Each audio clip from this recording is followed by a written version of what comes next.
Call this meeting of the Montgomery County Board of County Commissioners to order.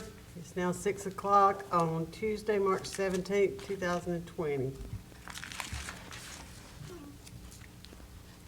And I believe Ms. Stewart is going to have our invocation for us tonight.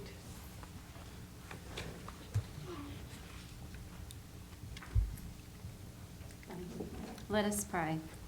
Our gracious God, we come to you tonight, Lord, with grateful hearts. Lord, thankful for all that you have done for us. And Lord, we ask for your guidance through this meeting. And Lord, in light of all that's going on in our nation today, we realize how much we need your help. If ever there was a time we needed divine intervention, it's now. And so, Lord, we ask for your mercy. We're thankful that you're a present help in trouble. We thank you that you're our refuge. And so, Lord, we just ask for your grace and your mercy to be extended to us during these uncertain times. We thank you, Lord, that even though this has changed so many things, it has not changed who you are. You are still God, and for that we're thankful. We ask all these things in Jesus' name. Amen. Amen. Thank you, Belinda. Now I ask Mr. Woodard if he would lead us in the Pledge of Allegiance. I'd be honored. If you are able, please rise and join us in reciting our Pledge of Allegiance to the flag. I pledge allegiance to the flag of the United States of America and to the republic for which it stands, one nation, under God, indivisible, with liberty and justice for all.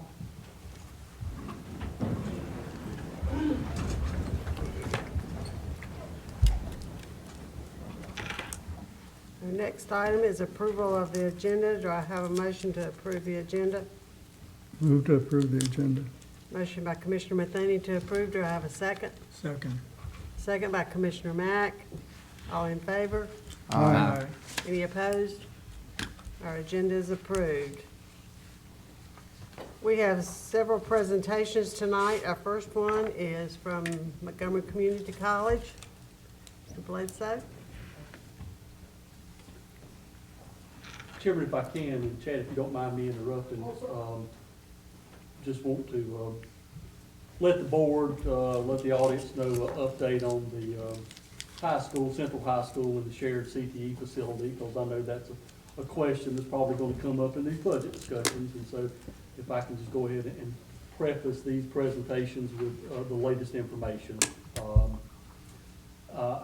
The board has been keeping an update on the status of the facility. Our current substantially complete date is the last week of July. We're still having issues with the contractor. We have sent a notice to the bondholder requesting a meeting and threatening to hold the contractor for non-performance, voiding the contract.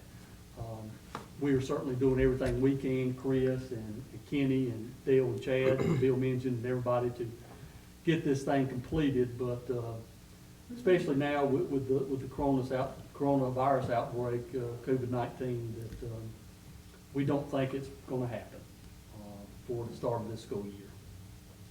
One of the problems would be the financing.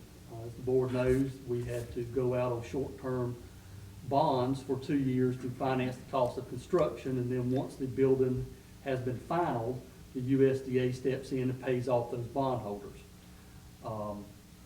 We would have to be in the building with a final by the 1st of August in order to close the loan and have the USDA buy the bondholders out by September 1st. Knowing that that's a very unlikely scenario, and it's one of the items that is on the county manager's report tonight, is we had to look ahead as to how we were going to satisfy these bondholders. Trying to make lemonade out of lemons with the market tanking, we contacted our financial folks, and we were able to negotiate a deal with PNC Bank to borrow the $70 million at a 1.34% interest rate for 1 year. To put that in perspective, the USDA loan for the high school over 40 years was 2.75%, and our short-term bonds were at 2%. And so refinancing it at 1.34%, and we did that for a year period of time. And so we're looking at a May closing, so we will buy out the current bondholders short 4 months from May to September, and we will finance it for 1 year. That'll give us plenty of time to get construction complete. The USDA has signed off on it. The lower interest rate that we will be paying for a year period of time, even with the issuance cost, will save us a little over $500,000. And so I guess that's the one positive note out of it, is there will be a savings, substantial savings for the first year. What we can't get back, obviously, is the loss of educational opportunity. But I'm sure these two gentlemen that are going to speak next, and their staffs, are doing everything they can to minimize that. And as always, it's been a great partnership, and I certainly appreciate it, but I didn't mean to step in front of you there, but I know that conversation is going to come up. So, Well, thank if you. you want to add anything to what I said, Chad, please do. No, as Matthew said, we've got a great partnership, and I'm sure we can handle whatever challenge arises. Well, ladies and gentlemen, thank you. It's a pleasure to see each of you tonight, and certainly appreciate you giving us time to share a little bit about our budget and about our request for the next fiscal year. In front of you, you probably have some packets that will go along with the slides that I'm going to be talking about tonight, but just always like to start with a brief review of what we did for the previous year. So, of course, we were funded for the 2019-20 year.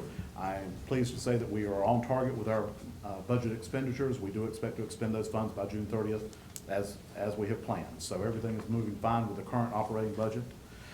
In addition to that, I wanted to take a moment and especially thank the commissioners for the support that we have received in helping fund faculty for 1 year as we open the CT Center. As I'm sure most, if not all of you are aware, we at the community college system get funded a year behind. So we get funded next year on our enrollment this year, which makes it very difficult for us to start such large ventures. But through this county support, we were able to do that. We had a great year with enrollment. Classes are up and running. They're moving in the CT Center, and I'm pleased to say that we've met that threshold where we feel that, given all things given equal in our funding from the state, we will be able to cover all of those positions next year through state funds. So that's a very good project. I really can't thank you enough for that. It would not have happened without the support of this county, without you, without our county manager, without our school system. So that's quite a feather in this county's cap, and certainly something that I brag about when I go to talk to other presidents. In addition to that, we spent some monies this year on campus maintenance. Just a few examples there. We did have some parking lot repair because of a drainage issue. We had an air conditioning heating system go out on our IT server room. We did have to replace a utility vehicle, and we do have some road repairs that we did this year. So those were just a couple of examples of what we spent money on from the county over the last fiscal year. I am pleased to say that as we look at what's going on at the college, we're up in enrollment, as you might imagine. That number of 15% is probably a little low, but it's the safe number that I feel like I can present tonight in full-time equivalencies. Just to give a point of reference, we're looking at 3 to 4% increases across the system. So the average is 3 to 4%. We're up 15. MCC is doing well in their enrollment for this fiscal year. And as we've been increasing these partnerships with the county, with the school system, take a look at how our enrollment is increasing. We're doing very well in adding students. The partnership is working. We're growing. There is one little minor blip there that you see, a minor downturn that might catch you. The top line is total enrollment. The bottom line is just our curriculum classes that lead to degrees. There was a year where the prison transitioned from female to male, that we were not able to teach in the prisons. That same year, we also had to change our nursing program because we were switching it from 1 year to 2 years. So we lost some enrollment there. But had those two incidents not occurred, we would be a straight trend line up. And that's the direction we want to be heading. Looking at our funding request for this coming fiscal year, we are requesting a 7% increase. As you know, over the last several years, we've had less than that as our request. We tend to be a frugal institution and pride ourselves on that. But we're growing, and with that comes additional expenses. So we're asking for $838,752 in operating expenses for the 2020-21 fiscal year. That would be just over $385,000 in salaries and benefits, $318,000 in utilities, $68,000 in supplies, and then 65,000 in miscellaneous, and I'll give you some of those examples. And I apologize, the sheet that I handed out, I noticed just as I was walking in, looked at that, they did not print a last page that I will make sure and email to you. But just giving you a little more breakdown of what that entails when I say 7%. Salaries, requesting a 2% increase. That's in keeping with what we expect to see at the state level from for our funding for next year. Our benefits would go up just a little more. We're requesting a 4% increase in that, mainly because some of our folks have now been with us for a number of years and they're reaching longevity and getting some additional funding there. Where you really see our increases coming out would be in supplies and materials, utilities, and repair and maintenance. Supplies, materials, we're requesting a 10% increase, utilities 12%, and repairs and maintenance 8%. And that really volume. We're offering more classes, we're here more hours of the day. People are using more paper towels on campus. So it's a good problem to have, but it is one that's beginning to challenge us. From the utilities standpoint, that's an increase really because of the amount of time we're using the buildings. We've been fortunate over the last several years that some of our renovations that we've conducted have allowed us to take advantage of energy savings, so we haven't had much. We've actually requested below what normal increases would have been on energy because we've been able to have more efficient buildings, but now it's catching up to us. So again, my apologies for that not printing out, but I will make sure and send that to you very shortly, and it will show you all the detail. And naturally, if anyone has questions, I'd be more than happy to answer that. Other things, just to keep you informed on what's going on with our maintenance needs on campus. Right now, what we're looking at for the next fiscal year, that would be maintenance of the facilities, general equipment, scissor lift, drain cleaning machine, trailer pump. These are all things that are fairly normal. You'll see these from year to year. The fire alarm and HVAC controls were listed last year on our request, but we have deferred those because we're still renovating buildings. Essentially, when we get our two main buildings renovated, they will be on new modern controls for both the fire alarm and the heating and air. And we want to make sure all the buildings are on the same system. We don't want different systems on different fire alarm settings. Mass communication system, again, waiting for to finish the renovations of the building, but that would allow us to communicate with every classroom, every hallway in the event of an emergency. And then parking lot repairs, that is the large one.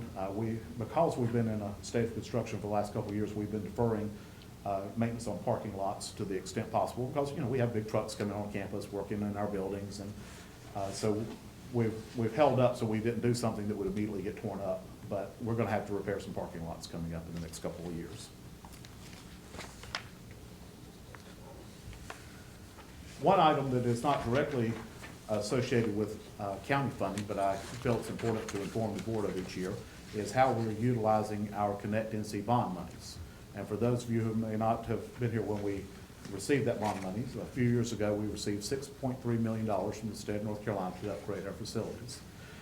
We've made good use of that, and you see that we're striking through a lot of our major projects.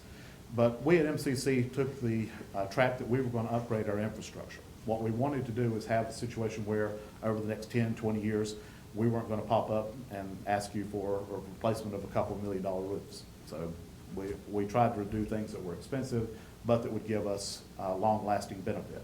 And we've done that. We've replaced the roof on Blair Hall, formerly known as Building 100.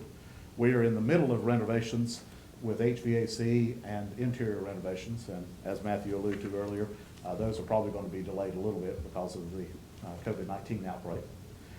We have finished the interior renovations and exterior renovations on on Cable Hall.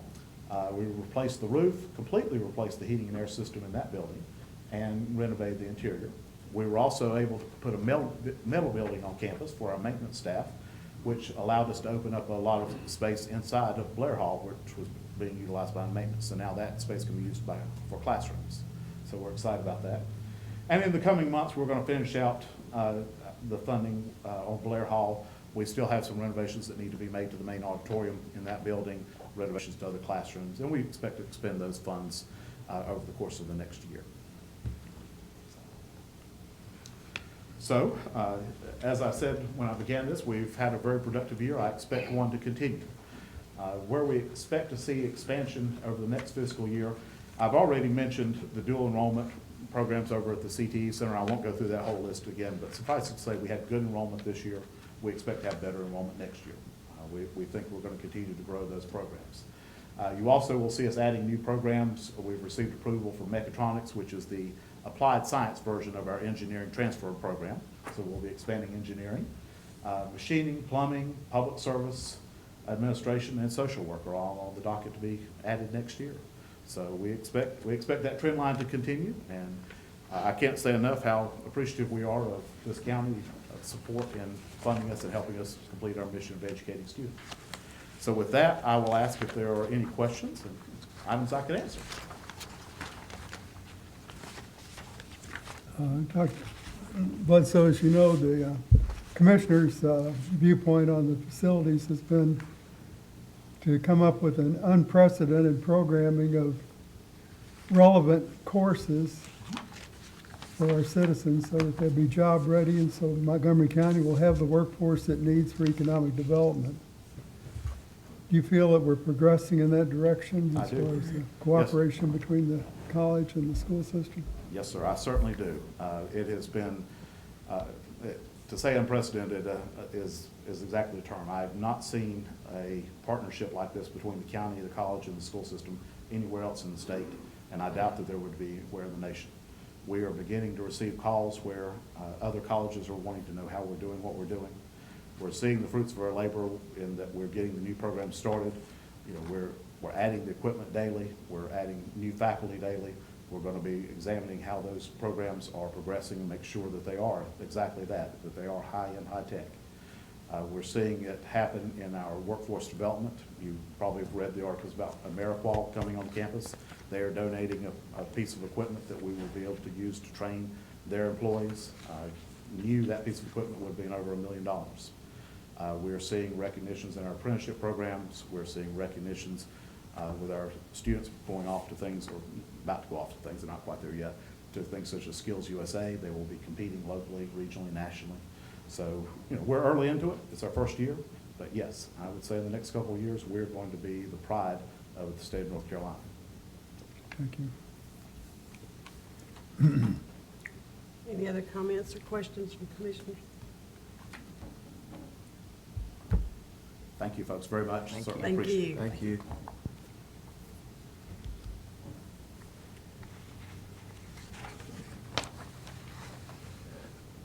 Our next presentation is from Montgomery County Schools. Ellis.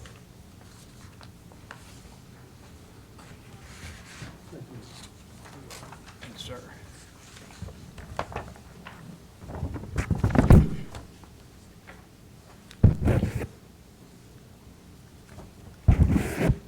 Thank you, Mr. Taylor. Thank you, Madam Chairperson. Members of the board, you do have before you our budget request for the coming year. Probably the two best pieces of paper will be those top two pieces of paper that kind of explains what our request is. Looking at that second page, you can see this is our local budget projection for the local fund. You also have on the following pages our federal funds and our state level funds, which kind of paints for you the overall picture for Montgomery County Schools. But you can see the bottom line on the local budget request is that we are requesting an increase of 2.32%. Which equals about $154,000. I will give Mitch Taylor, our finance officer, credit for sharpening his pencil. I had this discussion earlier with Mr. Woodard. Ultimately, what we're looking at this year is a decrease in our fund balance of about $250,000. We knew that, we had planned that. That was part of our planning when we added some additional positions that we needed to make Montgomery Central work. As Mr. Woodard mentioned, that does throw a wrench in the plan if the school is not able to be opened in August. We are working feverishly on what that's going to look like. To be honest with you, we are more concerned about the student schedules than we are the financial piece of it. because as Mr. Woodard said, the most important thing that happens on that educational complex is the education of students. But with that knowledge that we will not be able to do the consolidation of the two high schools, which was going to give us a substantial savings, we do request some help in filling that budget gap for this year. What we're requesting, if we're able to get that, like I said, Mr. Taylor, projects it at about 154. But if we can get that, that buys a year. And that's ultimately what we're talking about here. With the consolidation, of course, you've got the efficiencies that go with the utilities. You've got the fact that you do need less staff. Staff in a 500-student school is a very expensive proposition, and we've done it for 2 schools. So part of what our planning process was going through this budget year was that we would have those consolidation savings next year, and that we would ultimately be able to pay ourselves back. So that's why the request for additional funding is definitely needed as we look to delay the full consolidation. Right now, we are working very hard, obviously, on this coronavirus response. We don't know what the budget impact of that's going to be. We have been assured by the state to do what we need to do, and the money will be there. I generally don't like planning my budget on a hope and a prayer. It is my hope that the state will honor that, and that there will be no further negative financial consequences. But obviously we don't know that. We don't really know what we're dealing with right now. But we do know that schools are closed for 2 weeks, and that is a concern about the educational outcome for children. I have heard, just like everybody else has, I've had somebody tell me they'd be shocked if we go to school the rest of the year. So there's a lot of things that are unknown right now, but I will tell you the last week is probably the first week in 3 years that I haven't worried about school construction. We have worked very hard. I know when we opened the CTE Center, the feedback that we got from the community was absolutely tremendous. It is a tremendous facility, and I'll echo Dr. Bledsoe's comments when I tell you that the work that's going to happen in that building is going to be a game changer for Montgomery County. If anybody was going to invest money in an educational complex, I think that they need to come to Montgomery County and see what you have funded. It is a tremendous facility.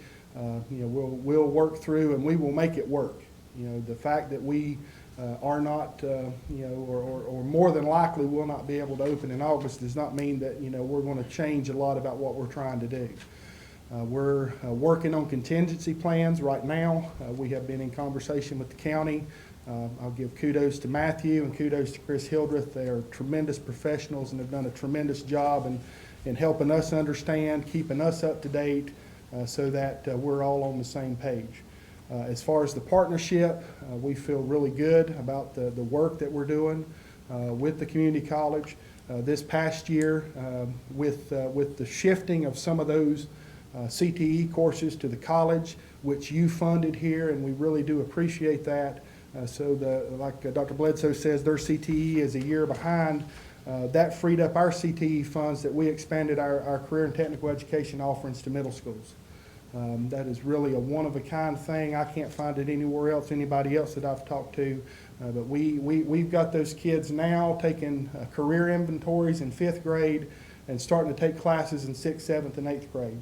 And as I joked with the Board of Education last week at our mid-year review, the one thing that I can tell them is I have a 6th grade daughter. She knows that she does not want to be a nurse, but she likes working on cars. And that's a pretty phenomenal thing when you start talking about 12-year-olds starting to develop that capacity when you look at those career and technical education offerings. And that's part of what we're working on, letting people know that those skills are transferable. If you have knowledge that you can work on a car, you'll have knowledge that you can work on other things. So we feel really good about where we are. We feel really good about the partnership. We feel really good about the future. We're dealing with a lot of unknowns right now, and that's really why our budget request, is asking for a significant chunk of money, and we do realize that. But with the spending of approximately $250,000 of our fund balance this year, we do have to be very careful and watch that. Of course, we do have the issue where we just finished up the wing at East Middle School. That is a great facility funded by the county, and you know, we front-loaded that. So at some point, Mr. Woodard will come back with you when we get our payment from the county for that this year. We put that into our capital fund, and we will come back with a request asking to move that to our general fund. We're trying to reimburse ourselves for the opening of that facility. But from the facility side, we're in fairly decent shape. We do have some of our schools getting older, but we feel that you know, Bill Mingen and our maintenance staff have done a really good job of keeping up with that. The first page of your budget request kind of explains what you're seeing on the second page there. One of the major changes that we have made is that we have started working with an external contractor, ESS, and they're going to work on taking over our substitute system, and all of our substitutes will be employed by them, and we're eventually moving other classes of employees over to ESS. And the primary reason for that is that the state is absolutely killing us with benefits costs. The cost of insurance continues to rise. The cost of retirement for every single employee.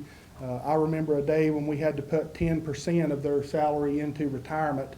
This coming year, it's going from 19.7%, I think it is, to 21%. So every single full-time employee, we have to put 21% of their salary into the retirement system. So it is becoming quickly unmanageable, and we have worked with ESS, and we have a plan to reduce those costs to the system over the course of the next 5 to 10 years. But that is a 5 to 10 year plan. That's not a 1 year plan.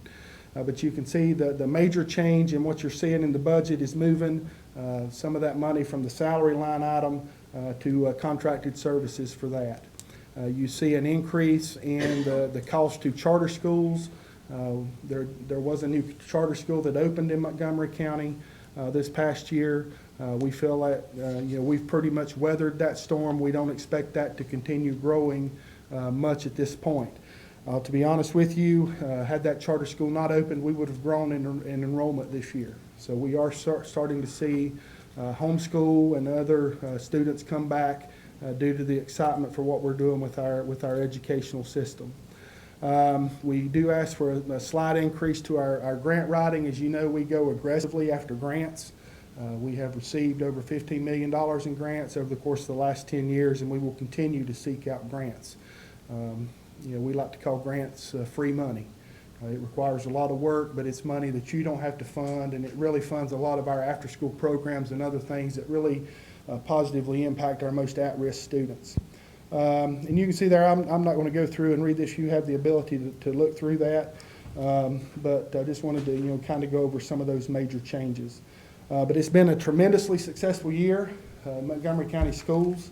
I hate that it might not end that way with all that we're dealing with right now. I think it's unfortunate for our students, but we are doing everything that we can to help our children continue learning throughout this crisis, and ultimately, we thank you for your support and the support of the county. One thing that I always tell people that we're blessed in Montgomery County. We're truly blessed to have a county administration and a county commissioners group that is always been so supportive of the local educational entities, and we look forward to continue working with you. I'll be happy to answer any questions or entertain any comments that you have. Dr. Ellis, it's my understanding that with the refinancing that the manager talked about does not preclude us from moving into the school should a miracle happen and it be completed on time. In other words, just wanted to make that point that we can still move in and continue the refinancing that we expect to do. Yes, we can get a certificate of occupancy, at substantial completion. I know the bonds needed to be at final completion, and that means a a finished punch list from the financing piece, which I do totally agree that there's no way that the final punch list can be completed by August 1. There is still that glimmer of hope that we could get into that building. Ultimately, no matter how it works out, whether that's being able to move in with the kids in August, October, December, whenever it is, we will make it work. Like I said, we're working with my staff right now. There is no option off the table when it comes to when we would move and make that happen for our kids. Because to us, every amount of time that we're not in that building, it's the kids that are paying for it, and that's unfortunate. But yes, they give us a substantial completion and a certificate of occupancy. We'll be ready to rock and roll in August. One of the goals of the Board of Ed, I know, is universal pre-K. It's not probably a good time to talk about a brand-new program that would cost quite a bit of money, but can you talk a little bit about that, and do you have any idea how much that would cost the county? We, sometimes it's a moving number. When you're talking about, kids of poverty, it's hard to know that you've got them all counted. Our estimate would be somewhere between $500,000 to $1 million to offer universal pre-K, and that would be, even offering pre-K to, some kids that don't meet the financial guidelines. But ultimately, to us, the sooner that we can get kids in school, all the research and our, anecdotal data and personal experience tells us the quicker we can get them into school, the more apt they are to be learning by the time they reach third grade. Those first few years are absolutely critical, not only from an academic standpoint, but from a social standpoint. So if you could get those at-risk students in, even if you do have 20% of them would not ordinarily qualify, but you get those heterogeneous classes together, great things can happen. So we have long supported that as a statewide initiative. The West Ed report came out, which was a report authorized by the General Assembly, asking what the state needed to do to meet its constitutional mandate, and ultimately that report stated that the state needed to increase education funding by $8 billion over the next 8 years. And part of that was the expansion of pre-K to make it universal pre-K. We fully support that at the state level. We fully support that if it ever gets to the point that we can do it financially at a local level, that we do that, because that would truly be a life-changing experience for a lot of our kids. We do get the majority of our kids at 4 years old, but there's always going to be those that you miss if you don't make it a universal requirement. Okay, thank you. Thank you. Chairman, if I may, I just have one comment for Dale and Chad. And I know the fiscal year starts July 1, and y'all certainly will not be, intertwined on the same campus July 1. But you have made tremendous inroads with the consolidation of teaching staff and all the savings that you've been able to put together, and then push that down to the the middle schools with STEM classes. And it's been a tremendous thing. But I think the board would probably be delighted, looking at the budgets here, we have about $770,000 in county money going to maintenance and custodial staff between the two. It increases on both budgets. Knowing that we're going from east-west to a new facility, a smaller footprint than the two combined, and the shared CTE facility, and I know we had talked about this in the early planning stages, but if Mitch and Jeanette could get together with staff and try to, and I know, especially on your side and Chad's side too, you have maintenance people with very specific talents, and you might be able to share some of that cost, and through attrition, give us kind of a new model of what maintenance and custodial staff would look at. As you said, our costs, retirement, everything continues to climb. It's only going to continue to climb. Yes. But if y'all can get together sometime and kind of put together a vision of the new model for county dollars in those areas, I know they'd appreciate it. Absolutely. It is my understanding that East High is in need of some repairs.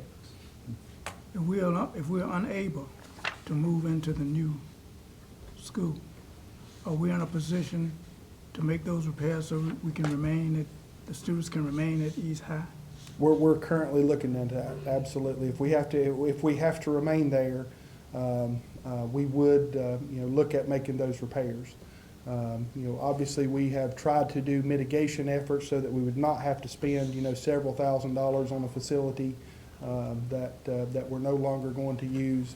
But all options are on the table at this point as far as, what it's going to take to get through that next semester. And that includes, additional maintenance on facilities that, we're really not going to use for a very much long period of time. But yes, we would have to. Okay.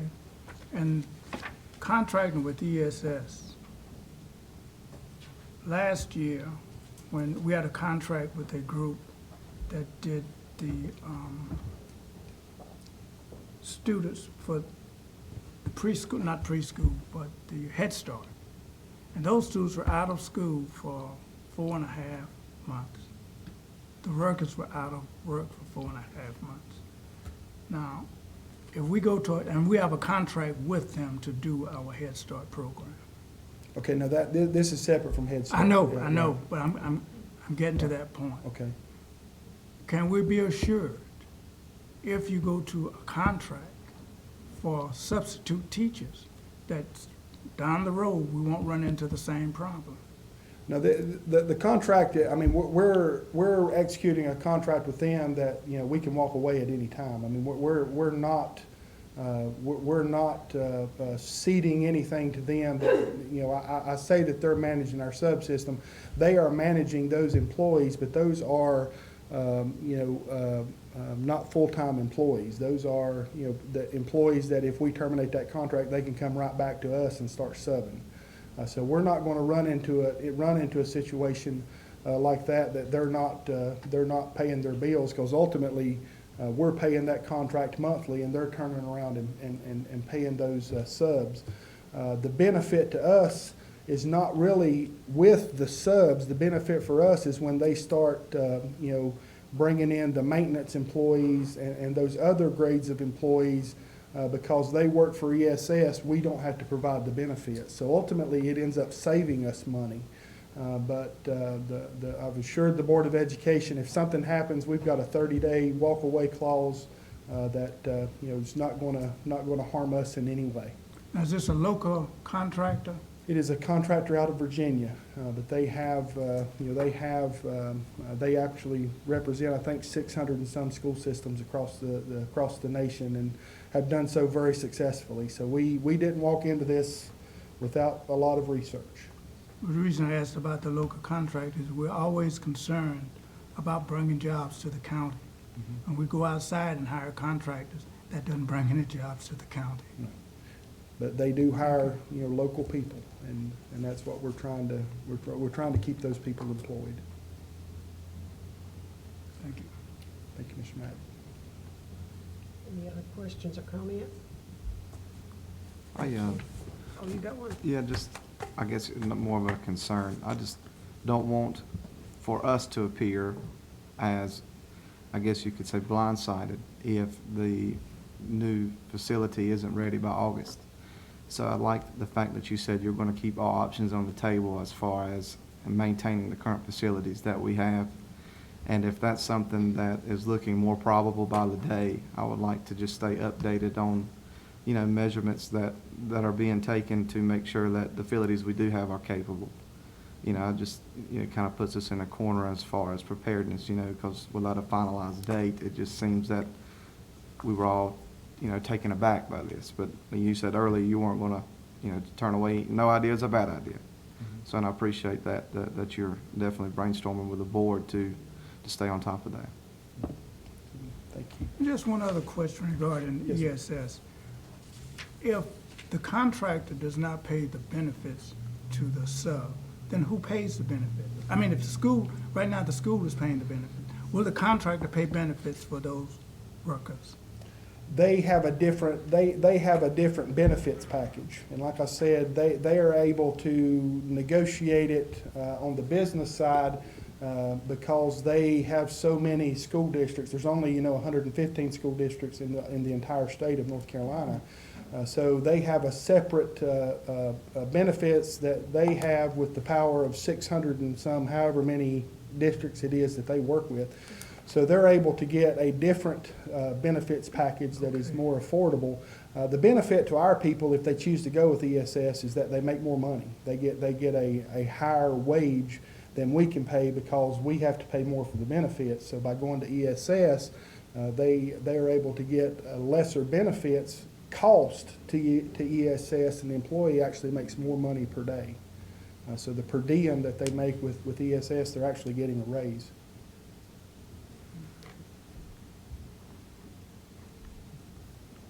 Anything else? Thank you. Thank you. Thank you, Dr. Ellis. Thank you.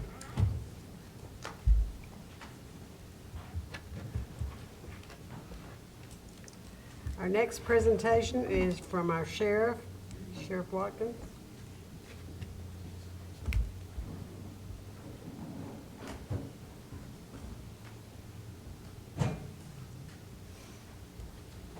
Thank you, Sheriff. Thank you.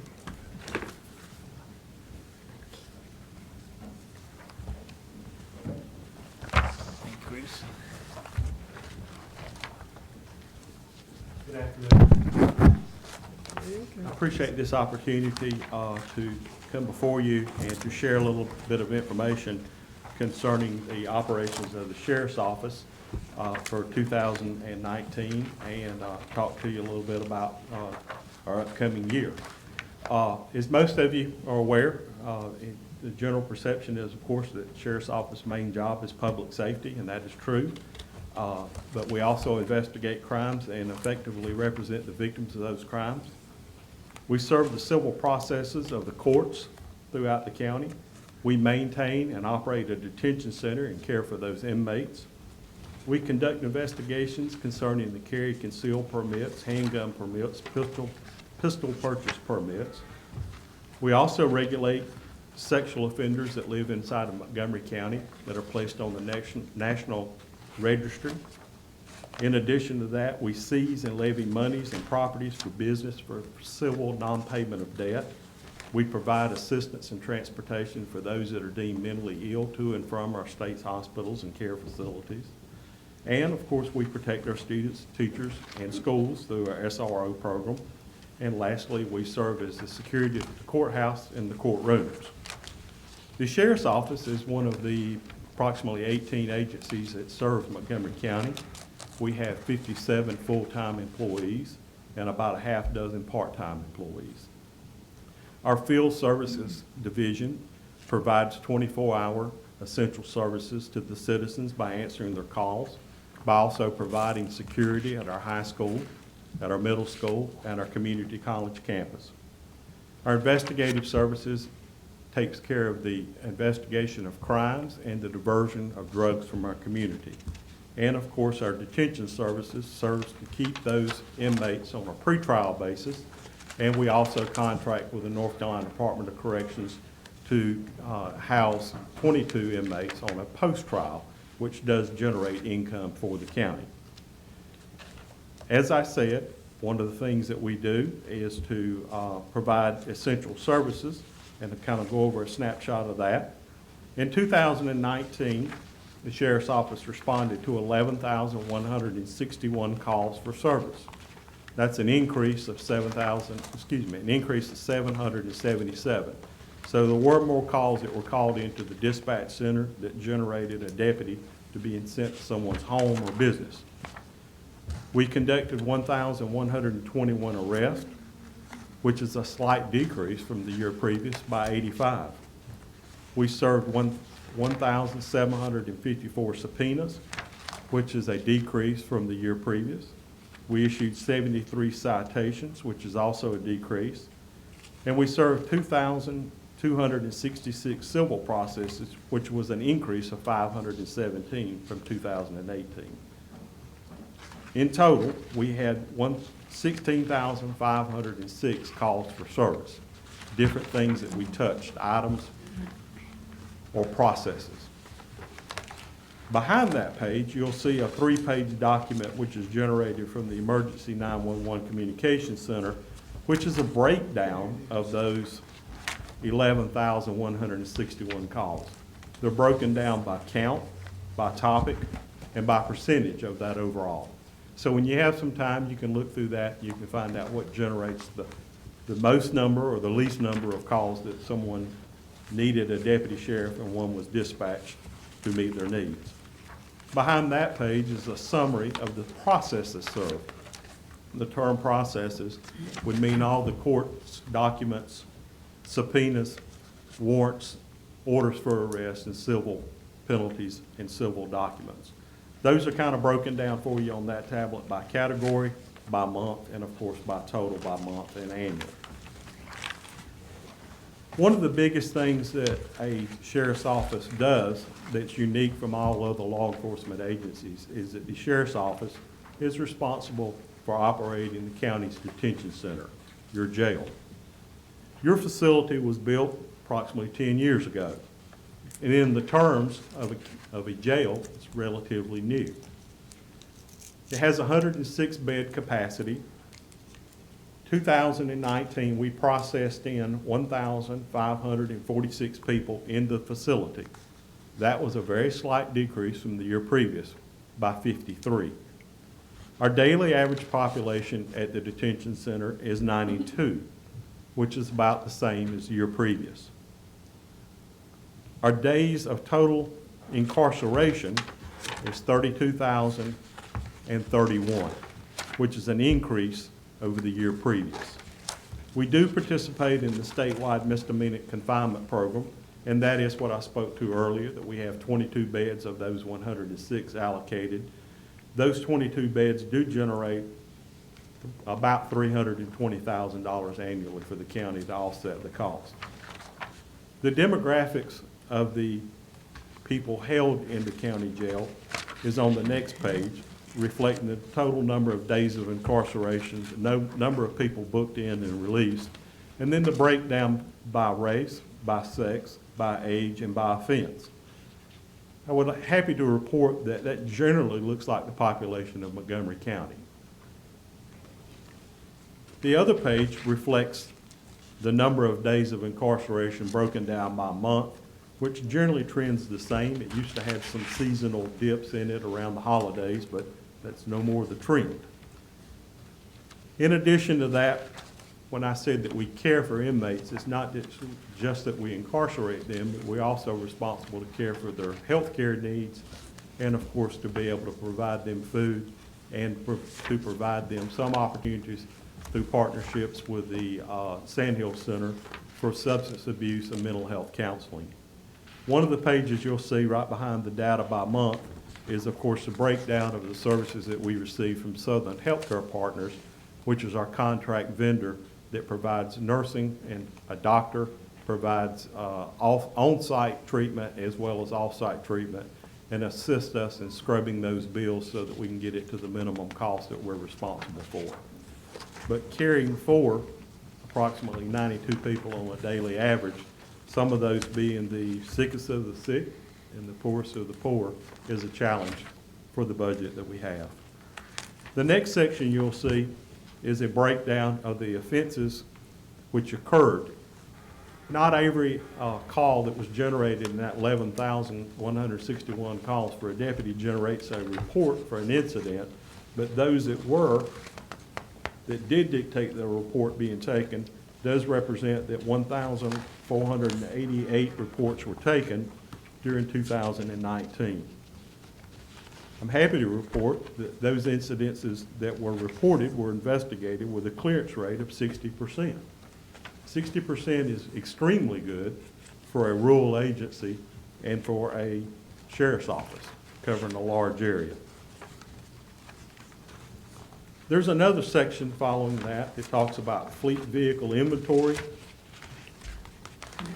Some of the commissioners that have been here a while, or those that have followed for a while, and I'm sure our manager can tell you that's always been a topic in the past is cars, cars, and cars. I'm happy to say that over the past 5 or 6 years, we've worked diligently to create a system of attrition where we buy cars annually at the same rate. We purchase 3 a year, and we've done that since we've been here. We assign those newest vehicles to the people that are providing the most essential service at the time that you call them. In other words, the best equipment goes to the people that need it. We have a trickle-down effect that those cars are passed down to the support mechanisms such as SROs or investigators, administration, and eventually are kept as spares in the event of repair. I'm happy to say that our fleet's in good shape. It's not excellent, but it is in good shape. And we've went from, I would say, fair to poor to good and excellent. And that's been because that we've stayed the course, we've developed a plan, we've done preventive maintenance. Our preventive maintenance for our entire fleet is about less than $60,000 a year, which for a fleet of about 40 vehicles is good. So I'm happy to tell you that we're not asking for anything in addition to that. We're doing well.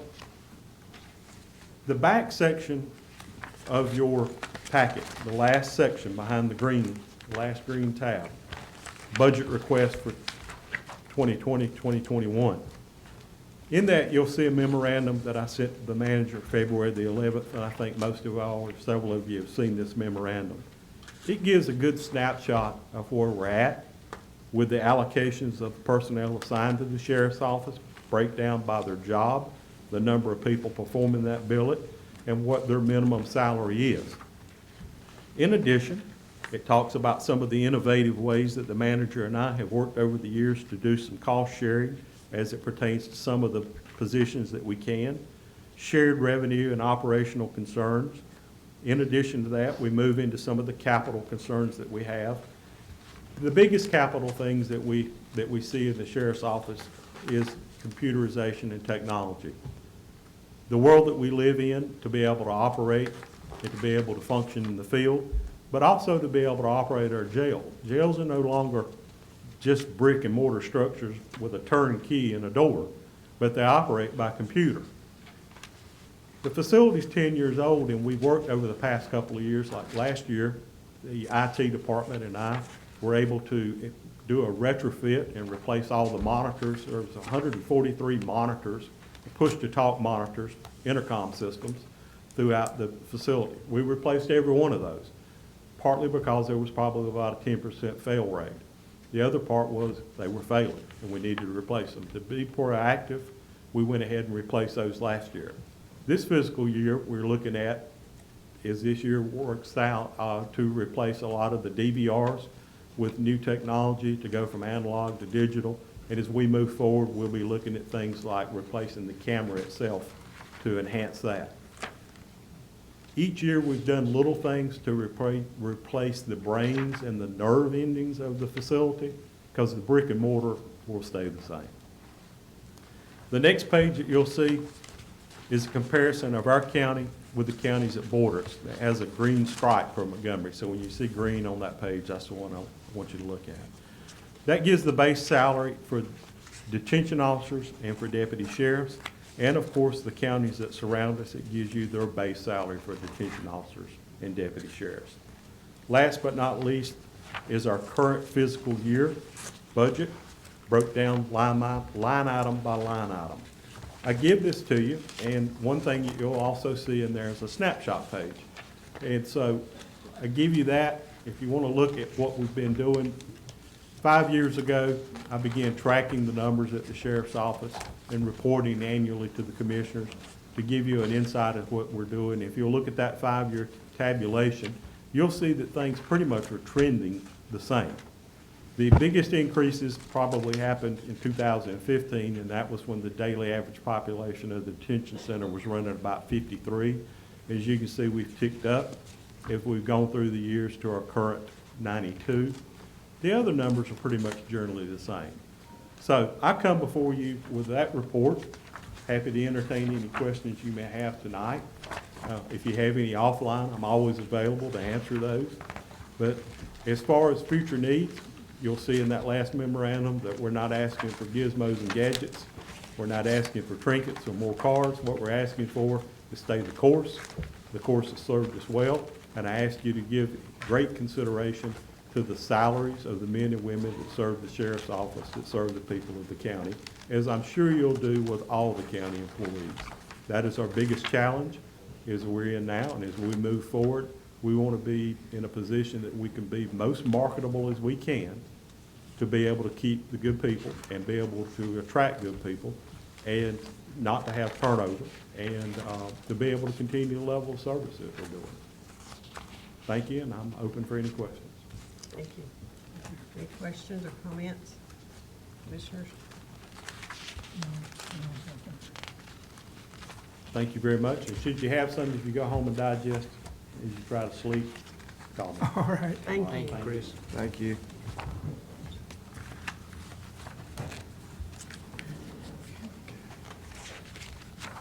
Our last presentation is about the fiscal audit.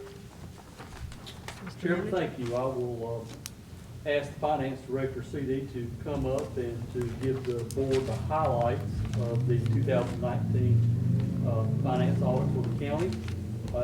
CD has included in your packet, starting on page 4, a summary of the full audit. The full audit is first emailed to you, can be found on the county website. It's under the departmental reports, finance and financial documents. And it's, again, a lengthy document that unless you're familiar with reading audits, you probably get lost in. And so CD just printed out the highlights here, and he will go over those items.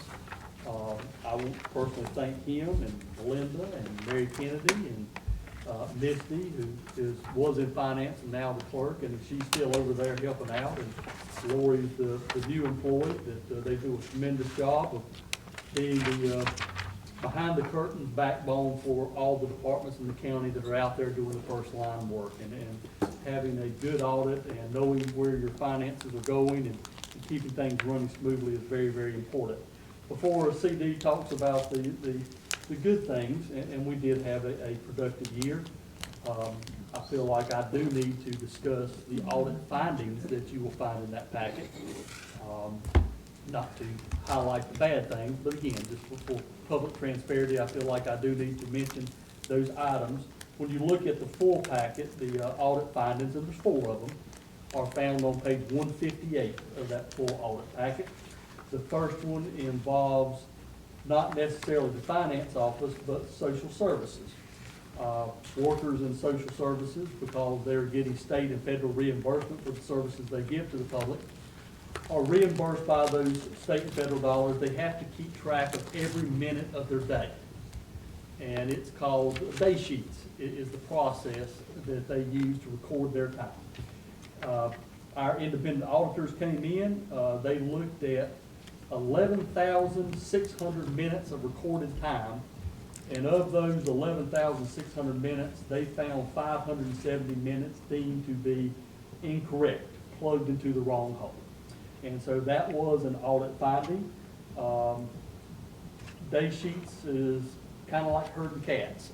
It is a very difficult process, pen and paper wise. There's some electronic pieces to it now, but it's always been an issue. And this is not a new audit finding, and Stephanie's aware of it, and she continues to provide training to staff. We do have some turnover in DSS, which makes it even more difficult, but that is not a material finding. There was not a identified amount of cost or lost cost to the county because of that. So that was audit finding number 1. Next page of the full audit report, page 159, the second finding is also in Medicaid. Out of 91 adult Medicaid files that were reviewed, 7 technical errors were noted. None affected the eligibility of the person receiving services. And there was 0 lost cost to the county. But they did find some technical errors in these files. And so that was noted as audit finding number 2. Audit finding number 3 was, this one I disagreed with. We have a process, electronic process, when reimbursements are paid it has to go through a daisy chain electronically. So the employee puts in their request for travel reimbursement. It goes to the department supervisor, it goes to the department head, it goes to the finance director, it gets paid. The auditor stated, audit finding number 3, that in DSS, for travel, employee travel for the months of December 2018 and January 2019, 100% of the travel expenses for those 2 months were reviewed. Out of the 5 travel expenditures reviewed, 5 did not provide evidence of a supervisor's signature on the documents. Well, there may have been no pen to paper signature, but in order for the reimbursement to happen, it would have had to electronically daisy chain and be approved by those people. And so I guess they got us on the technicality that the paperwork was not signed. So I would have taken issue with that if I was in CD's place, but at any rate, there was no lost dollars to the county, but that was audit finding number 3, that there was not a hard copy signature on the travel reimbursement form. And the last finding, audit number 4, was in the health department, and it's with women, infant, and children, or the WIC program. One applicant was found not to have signed the affidavit to support zero income declaration in order to be eligible for the program. And so there was one piece of paper missing from one person's file. The potential cost to the county was $195.40. So again, we are a very diverse organization with 16 different departments doing a lot of different things. And those were the 4 findings, none that I think are material to the operation of the county. CD, I know you will probably want to talk about fund balance. I think that's always on everybody's mind as to how well the county stands financially. And if you will touch on that and how much we have in our education fund that we're using to cover the cost of the debt service for the new high school until Green Ridge Elementary and the jail fall off our debt service in 2026. Yes, sir. Yes, sir. Thank you. Thank you for that summary. The good news is that we do have a clean audit. We do have 18 some odd $1 million in general fund balance. That'll be on page 22 of your packet if you want to look at the bottom right-hand corner. He's speaking to the fund balance sheet, page 22.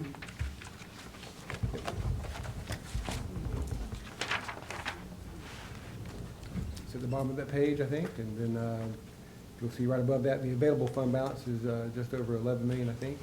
And that roughly is 33% of our current budget.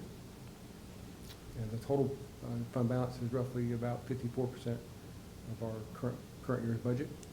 So we're in pretty good shape. If you see the next column says the educational facilities, we're at $37 million total fund balance, and that has dwindled, of course. That is from having those loan funds, and so we're probably about 10, 15 million below that now because we keep spending that money. Those are the big highlights. The enterprise fund is also doing very well. That's the next 2 pages, or the last 2 pages of the pages that are presented to you tonight in the audit packet. That's pages 24 and 25.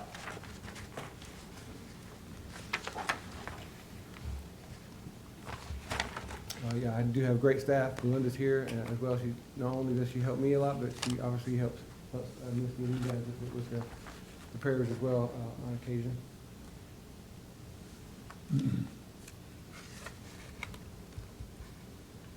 CD, I just comment that for a number of years, the big number for the audit report was the unobligated fund balance, which 12 years ago was in the negative.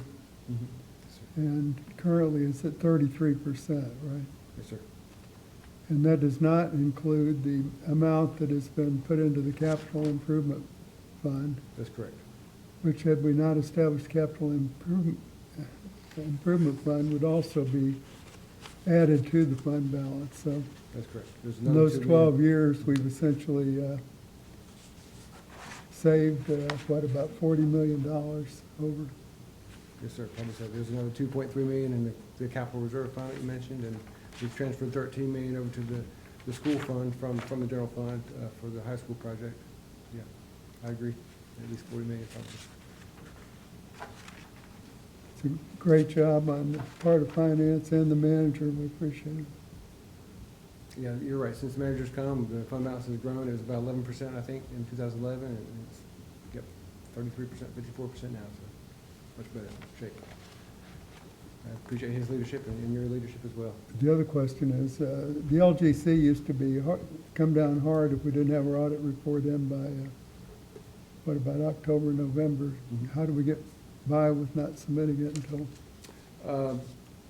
Well, we did a, budget, a contract amendment to get by with that, but they do want us to improve, and we've actually hired new auditors this coming year to try to change that situation. Our previous auditors, we were the only government audit that they did, and they just weren't as familiar with all the changes that have been going on.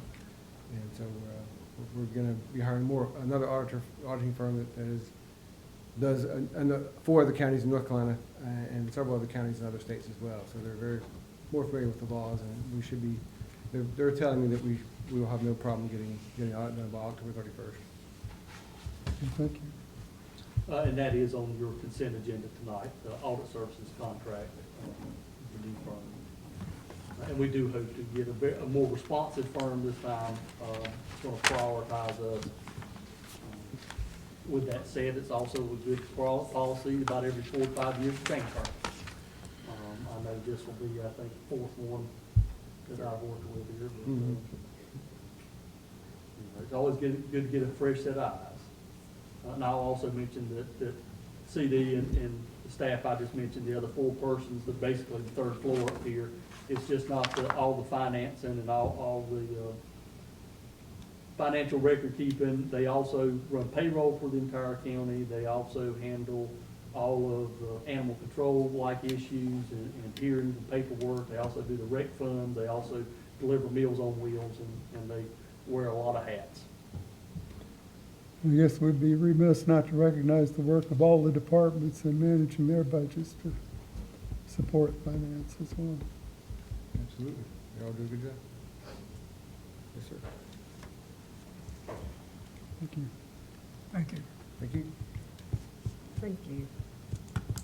And that CD meets with all the department heads, and it kind of, the sheriff echoed, it's all, has been approached as a team approach, that they know that if they really need something for their department and something that's going to improve the condition of the people in Montgomery County, that the board will find a way to do it. And so everybody does work well together. But thank you, Commissioner Matheny, for signaling that out, that the departments are obviously instrumental in this, and we appreciate everything they do.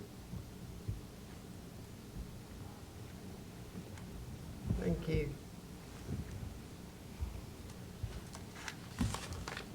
Okay, I can't see if anybody's name's on there for the public forum, which is the next item on our agenda. There's no one signed. Okay, thank you. So, do we still need to go over the rules because of the, No, if you'll just offer it, we do Okay. have to offer it once a month, so if anybody wants to speak for anything other than the occupancy tax hearing and the rezoning for Lanny Page, if there's any other issue that someone wants to speak to the county commissioners, I will go over the rules and procedures. is there anybody here that wishes to speak on anything other than those items? I do. Okay. The public comment period shall be for the purpose of allowing members of the public to comment on county business or items on the Board of Commissioners' agenda. This period shall not serve as a forum for back and forth debate with commissioners. Remarks shall be addressed directly to the board and not to staff, audience, or the media. The chairperson shall open the public comment period. Any person who wishes to speak will please come to the podium and announce his or her name and their address for the record prior to making comment. Any citizen desiring to comment on a matter of public interest within the authority of the board to legislate in an open forum shall be allocated 3 minutes time to speak. Citizens may yield their time on a specific topic, utilizing no more than 2 citizens' time slots. So 2 people could give you their 3 minutes to allow up to 9. I will keep track of the time allocated and notify the chairman upon the expiration. Thank you. Thank you so much, Chairman of the Board, and I thank you all, each and every one of you all. I do come here just to mention a couple of things. Jones County Health Department. If you'll put your name and Oh, address. Sherry Allgood, 435 Bruton Street, here in Troy. All right. Jones County Health Department, Madison County Health Department, Lincoln County Health Department, Onslow County Health Department, Franklin County Health Department, Orange County Health Department, Clay County Health Department, Cherokee County Health Department, Beaufort County Health Department, and many more. The thing that all of these have in common is that they have a Facebook page, social media. And I believe during this time, being that the coronavirus 19 has come and has taken us all by surprise pretty much, it is vital that our health department put out some valid information concerning this virus and the condition and how it's affecting and impacting our residents here in Montgomery County. I was very disappointed to hear that their request to have social media presence was declined, and I do ask that you all reconsider it based upon what is going on now. Right now, our residents are just picking and choosing, trying to find something that relates to the virus as a whole, but nothing is definite here besides I know we do have our own not a website. The county has a website, but most of our residents, a lot of our residents are on social media, and I do request that you all do reconsider having our health department have that presence. And you can have the settings set where no comments can be made, just only the health department give their input. All of that can be handled. Just please consider that. Thank you so much. Thank you, Mayor. Thank you. Chairman, if I may, I'll be glad to respond to the mayor's comments on that. Please, because we have already, Yes, had a discussion. that you always want to reevaluate your position of what you do and how you communicate with the public, and we have been in the process of doing that. A couple things about that process. One, we have looked at, well, I should back up and say, you know, the county had offered to staff about 4 years ago to do Facebook pages, but we said we would not allow any comments to be posted. And staff declined to do Facebook. So the commissioners made that offer then. Staff felt like if they couldn't interact, that there wasn't going to be any interest in it. And you're right to speak to our website that there's a lot of information on the coronavirus on our website. It's on the strolling banner and it's on the headline page, and that's where people need to go. But we did look at, you know, what if the county were to offer a Facebook page? Brian Helms, IT director, did that research. Facebook has changed their rules as an organizational page, and that's what we would have to be. We could not be an individual page. As an organizational page, you cannot deny comments and postings. And so they will not allow us to turn off the comments. Brian, talking to the companies that archive all these posts, informed him that these counties that, maybe not the ones you mentioned, but the ones that he talked to, staff is going in and they are removing comments that they deem inappropriate. That fringes upon Freedom of Information Act. Who is going to be the gatekeeper to say, if they post a comment about Commissioner Crisco on that Facebook page, he may not like it, but should we remove it? You know, you're then getting into that interplay of who's in charge and what comments can you limit. We had a meeting earlier today with department heads, and Chairman Robinson and Commissioner Matheny sat in on that as we're mapping out our response to the coronavirus. You know, where are we at now? What steps do we need to take? Once we get, if we get a confirmed case, we're going to declare a state of emergency, and this is what we're going to instruct staff and residents to do. If we get to a certain level of corona cases, what are we going to do at critical areas? The county treats and supplies all the water to the 5 towns, to the town of Robbins, to the rural customers. We have to have a certified water plant operator 24/7, 365, somebody certified by the state. Right now, we only have 3 full-time people on staff with those certifications. If they get the coronavirus, we, the county, cannot provide those essential services. And so how are we going to protect those few vital people? And so we were having those discussions today of the areas that the county must maintain service. 911 center, we have to keep that, somebody answering that telephone. We only have 7 telecommunicators on staff in the county. If 2 at a time sitting over there now, if one comes in with the virus, I've lost 2. So Montgomery County, partly because of finances, we are a poor county, run or cut very close to the bone. And with 7 telecommunicators and with 1 communicable disease nurse and with 3 right now water plant operators, you know, what are we going to do to try to ensure these services are delivered? In Department of Social Services, biggest function we have is protecting children and adults through Child Protective Service, Adult Protective Services. Having very few social workers, what are we going to do? But at any rate, my point being that the board is having those communications with staff, trying to plan, trying to protect the people of Montgomery County in order that an epidemic does not wipe out those services, which frankly, if we're not prepared, it could do. And so we're looking at things of actually having to quarantine employees in place in these facilities for up to 2 weeks to ensure those services get continue.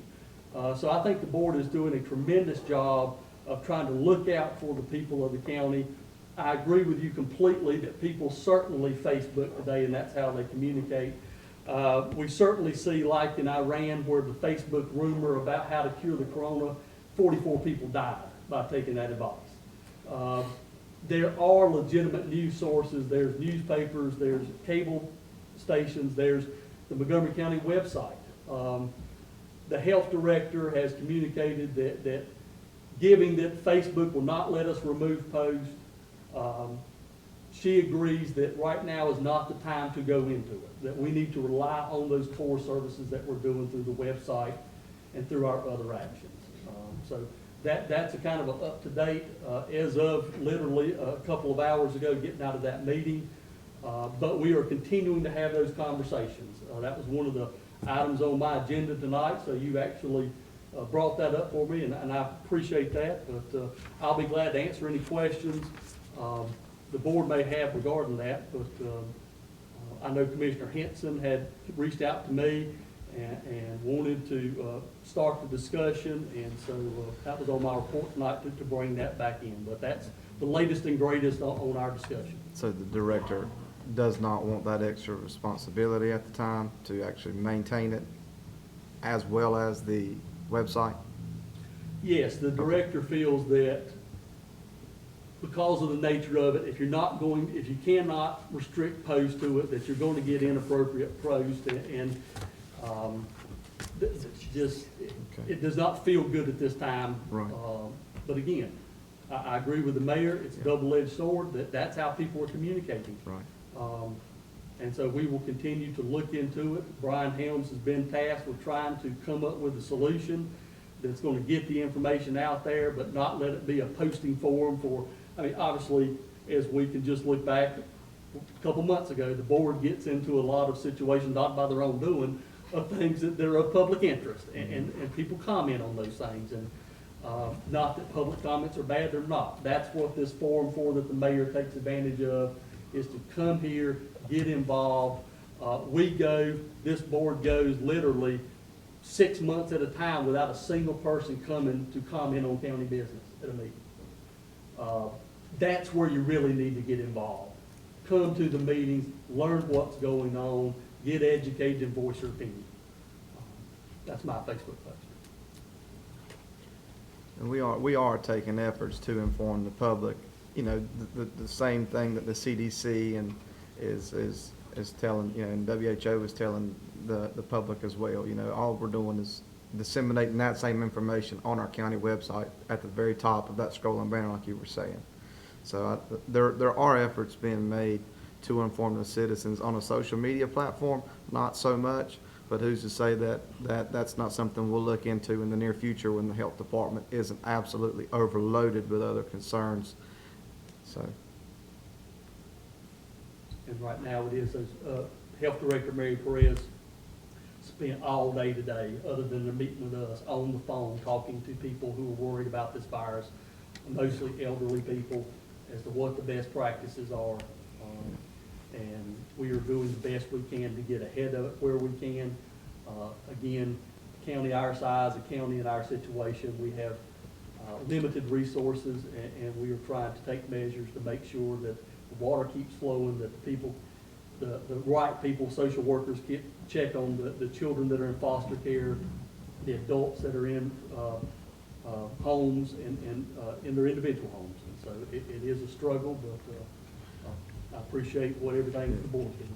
And one more question, for the folks that are tuning into our county website to seek out information, are we ensuring that that website is updated with information that we are receiving from the CDC periodically and not just a week at a time? Is it, whenever they have the time to do it, or is that, can we make that dissemination of public information a priority? Since coronavirus, it very much is, I feel like I haven't been to the website to see how far along we are in the updated stage, but I know the governor had a press release today, and there's just so many different things happening. I feel like we could take more effort to update it more often than we do. But then again, I'm speaking without checking the website. I haven't checked within, actually yesterday was the last time I looked at it. But do you know how often they update that information? I don't. We have health educators on staff. Kyle was here presenting to the board a couple months ago about Facebook. I am almost certain that they are. Most of the directives, as Mary Perez was telling us today, that the rules or the policies change almost hourly now as to who they should test, what they should be looking for, what they should be doing. I'm sure they're not posting those directives to the public.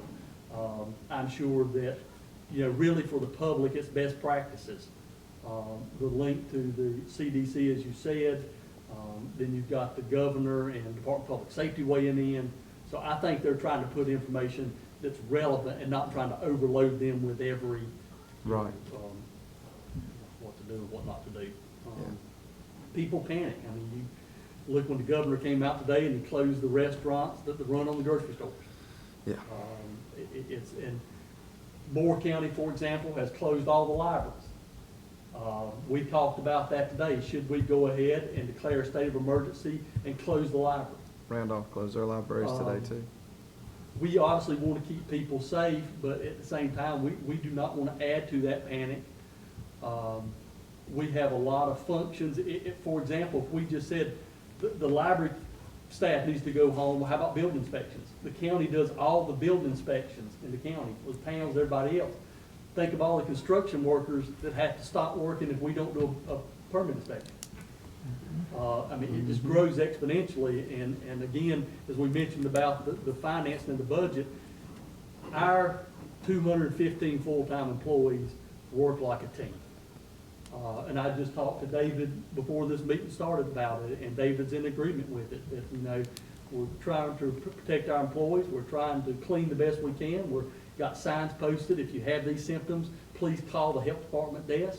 But again, we're there to serve the public, and that's what we're trying to do. So we don't want to be selfish and just hide under the covers ourselves. We're trying to do our jobs and serve the public. Thank you. And I want to thank all of our county staff for being proactive in the meeting today as we were discussing the things that we're going to need to do, the critical events and so forth, and we are staying on top and communicating with each other well. So I want to say thanks to all the county staff for that, because everybody is concerned. And we want to do what's best for our county, what's best for our people. So, and thank y'all for being here tonight too. Okay, our next item is our consent agenda. Do I have a motion that we approve the consent agenda? Motion to approve the consent agenda. Motion to approve by Commissioner Henson. Do I have a second? Second. Have a second by Commissioner Mack. All in favor? Aye. Any opposed? Consent agenda is approved. Okay, now we move into the public hearing section, and I will ask the county manager to please. Chairman, thank you. The first public hearing is the occupancy tax in Montgomery County, and I'll ask Mr. Hildreth to come forward to speak to this item, and certainly want to thank Commissioners Robinson and Matheny for their work on this occupancy tax, and all the commissioners. The occupancy tax was repealed in Montgomery County a little over a year ago. The board wanted to stop and review that process and what the pathway was forward. Anytime you tax somebody, you want to make sure there's a good return on that taxation. And so the board repealed the occupancy tax and asked Mr. Hildreth and I to, and the group of stakeholders, and that's the very important thing. We had a group of community stakeholders that got together and they chose a marketing firm, and the county paid for that marketing firm to come in and look at all our tourism-related assets, and then to work with us, again, to the stakeholders to come up with a comprehensive plan moving forward. That what were our assets, what was the best way to market these assets, what was the best way to improve the image of Montgomery County to folks outside the county. And so the board heard from that firm, the Saturday group, and from the stakeholders at the last Board of Commissioners work session meeting. And I personally can say that I was impressed with the work that they had done, and the vision forward was very promising. And so the request from the stakeholders was for the Board of Commissioners to reinstate the occupancy tax that would provide the income stream, and to have the Saturday group continue to work with the stakeholders involved to put this plan in place and to move forward with marketing Montgomery County. And so that's why we're holding the public hearing tonight, to reintroduce this tax. As required by general statute, there has to be a public hearing held, and so the public can come in and comment on this tax. The motion before the board is to levy a 6% occupancy tax on lodging in Montgomery County effective July 1st. And so that will be the first motion after the public hearing or the public comment period. If the board votes to levy a tax, the second motion would be to approve the bylaws of the new Tourism Development Authority, and that's the group that will oversee the work of the Saturday group and the stakeholders. And so if the tax is passed and the bylaws are passed, then at next month's hearing, the board will appoint members to this new Tourism Development Authority. So that's kind of the background of how we got here. Mr. Hildreth, again, thank you for all your work on this. I will turn it over to you and let you speak to occupancy tax and the new TDA. Thank you. As the manager said, this is going to provide a consistent revenue stream for marketing tourism and marketing the county going forward. And so hopefully it will be sustainable. It gives the TDA authority the flexibility they can change every 3 years, every 2 years, every 4 years, whatever they decide. It's really that they will manage the money. The county will help make sure that fiscally they are expending the funds appropriately. But the Saturday group right now, the plan is that they will develop branding for the county that will be available not only to county documents, website, social media page, but also through if the towns want to use it as well, they're more than welcome to. It provides funds to pay for the website development and also pay-per-click advertising and social media site as well, and funds for part-time employees at the visitor center here in Troy. So I think very good use of the funds.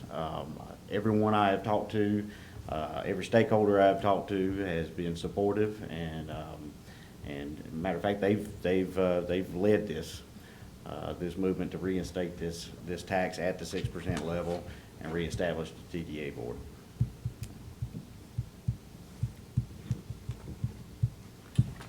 Chris, thank you. Thank you. If the board doesn't have any questions of Chris and myself, then we will. Anybody questions? The Tourism Development Authority, how long is that contract, or once we decide if we go with them, how long is that? I mean, is it year by year? Or? In the new bylaws, if the board passes that, the Board of Commissioners has to reappoint a firm every year to work with the TDA. So it's an annual basis.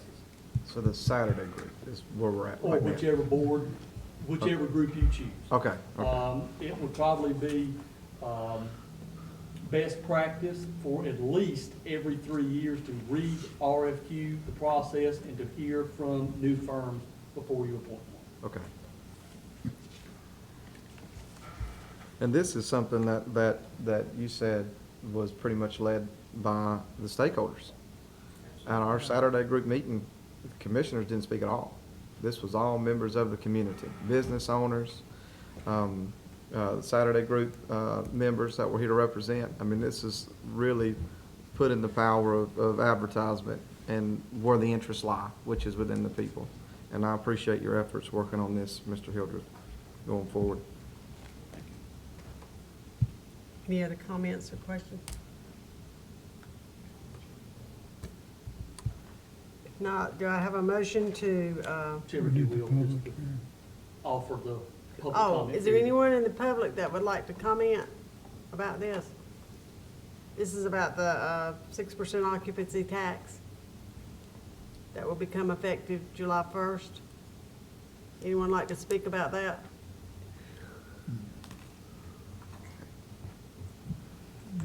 Okay, if not, then do I have a motion?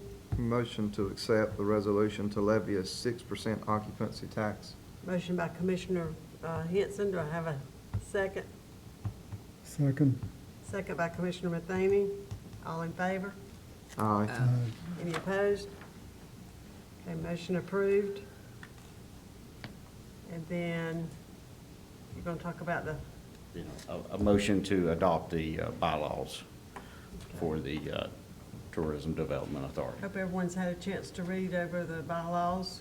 I did. Yes, ma'am. We got a slide. Any questions or comments about those? Public. Do we need a public hearing for that? Is anyone from the public that would like to speak about that? About the bylaws of the TDA?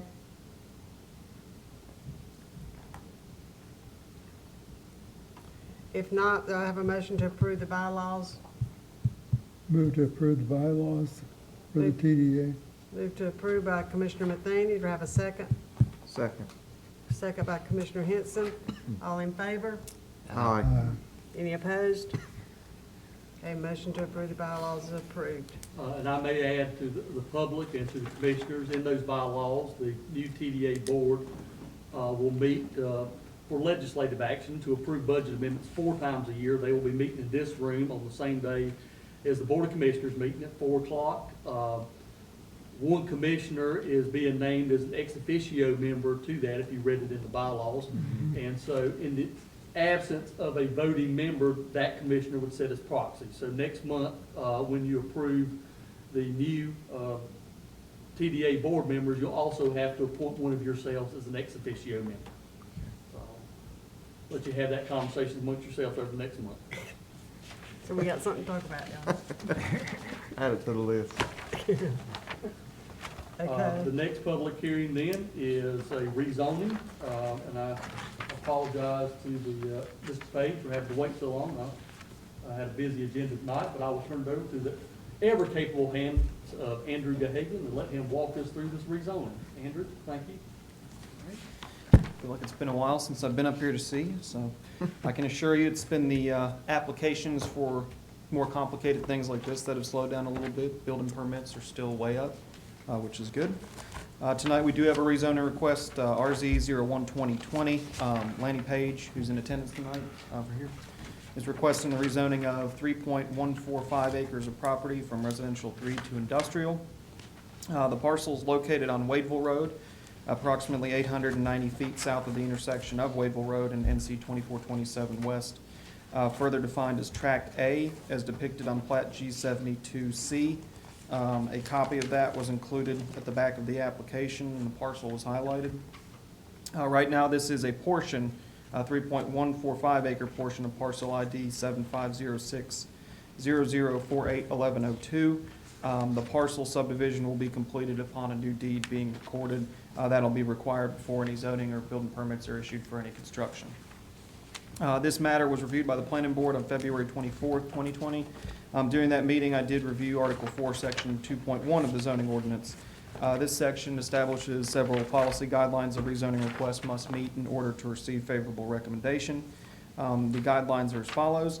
I will say, in certain points here, applicant states, that's taken from the application included in the agenda packet, and Mr. Page can certainly add additional statements if he wishes, or the board needs to clarify anything. Item A, the proposal will place all property similarly situated in the area in the same category or appropriate complementary categories. The applicant states that this property will be industrial, just like the land to the west side. There wasn't a zoning map included in the agenda packet towards the back that shows the current zoning of the area. You will note to the west of that property, there are two large industrially zoned parcels. Attachment 4, which was included with the packet, details the rezoning of the neighboring property. That was approved by the Board of Commissioners on June 21st, 2011. There is some zoning also industrial across the way on 2427. Two smaller parcels, that's the old Seagrove lumber property. That property's been vacant for many years, as far as I know. There is somebody looking at putting a gunsmithing type business in there, but we haven't heard from him in a little while, so. Item B, there's convincing demonstration that all uses permitted under the proposed district classification would be in the general public interest and not merely in the interest of an individual or small group. The applicant states that the purpose of the request is to have a public auction for public use in agriculture business. The use of the property as a public auction is not listed within the zoning ordinance in any capacity. As such, uses not listed are deemed as conditional uses. That is per text amendment 03, 2015. That was changed in accordance with state law. Previously, unlisted uses were designated as not permitted at all. The state law had changed on that, and we needed to make a text amendment to allow them in some capacity. Again, as such, any use of the parcel for public auction will require application of a conditional use permit. We haven't had any of those in a while, but they do require review by the planning board and would require subsequent approval by this board before any new use that is conditional would be able to commence. Industrial zoning was a suggested and subsequently applied for change because industrial property does exist nearby where there was limited to no commercial nearby. The property is currently R3, which is just strictly for residential use. The use of property as industrial does offer new business opportunities that the general public could participate in. Item C, there is convincing demonstrations that all uses permitted under the proposed district classification would be appropriate in the area included in the proposed change. The applicant states, again, that it needs to be industrial to match neighbors' land and for the small business. As stated previously, property to the west is zoned as industrial. Due to the size and unique shape of this particular parcel, significant industrial development will be limited from that zoning map, or rather the plat that was included. The parcel is quite small, and it is an oddly shaped parcel. It has a significant road frontage, but the depth is not very significant. In this area, the county would be serviced by a private septic system for sewage disposal, so that would further limit the site from any significant industrial development. There's also, again, existing industrial uses nearby, so the uses are already permitted adjacent to this parcel as it is. Item D, there is convincing demonstration that the character of the neighborhood will not be materially and adversely affected by any use in the, permitted in the proposed change. The applicant states that neighborhood would benefit from having a place of business where they are welcomed as law-abiding citizens. Industrial zoning would permit a significant number of new uses. I included those as attachment 1. Again, those uses are already permitted on immediately adjoining parcels at this time. The neighborhood is already characterized by existing industrial zoning. No current industrial uses, but the zoning does exist, so they could enjoy any permitted use in the industrial district at any time. There are no major residential developments nearby. Item E, the proposed change is in accord with any land use plan and sound planning principles. The applicant states the proposed change is required in order to obtain a business that we would like to have for the public.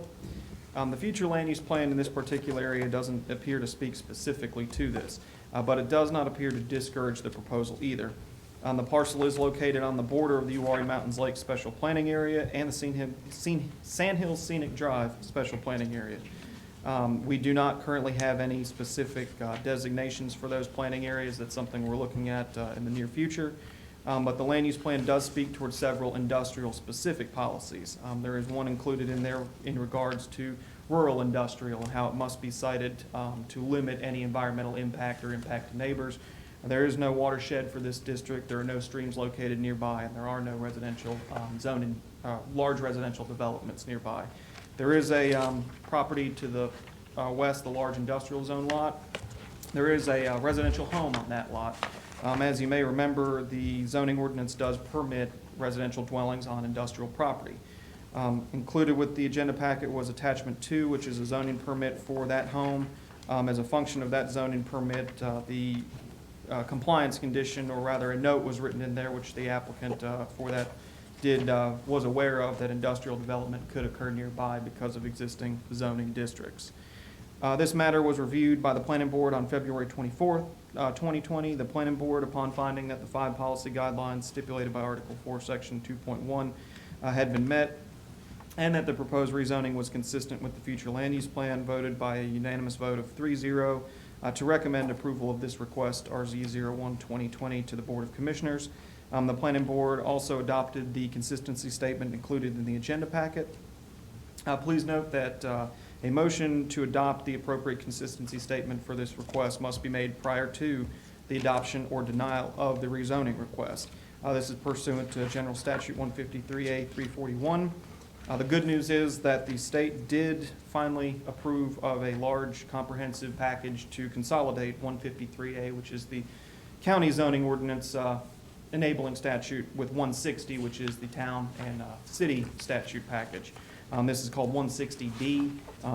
The requirement for this sort of odd approval of before will change and go away on January 1st, 2021. There are some changes we'll have to make to our ordinance. I'd like to kind of discuss that at a later date in a work session, or perhaps during the board retreat. There are changes we'll have to make prior to January 1st, 2021. I suspect that's why here in a few minutes you'll be looking at some appointments of ETJ members to planning boards for Bisco and Troy. A lot of that has to do with 160D. They're also going to have to start working on future land use plans. Luckily, our ordinance is in a little bit better shape than I thought it would be, so we don't have to make significant changes, but there are a few we'll have to tweak. But that's a conversation for another day. In any case, I'm prepared to answer any questions the board might have about this request, and as previously stated, Mr. Page is in attendance, and he can certainly cover any questions as well. He'll be speaking in. Anyone have any questions of Mr. Gahagan?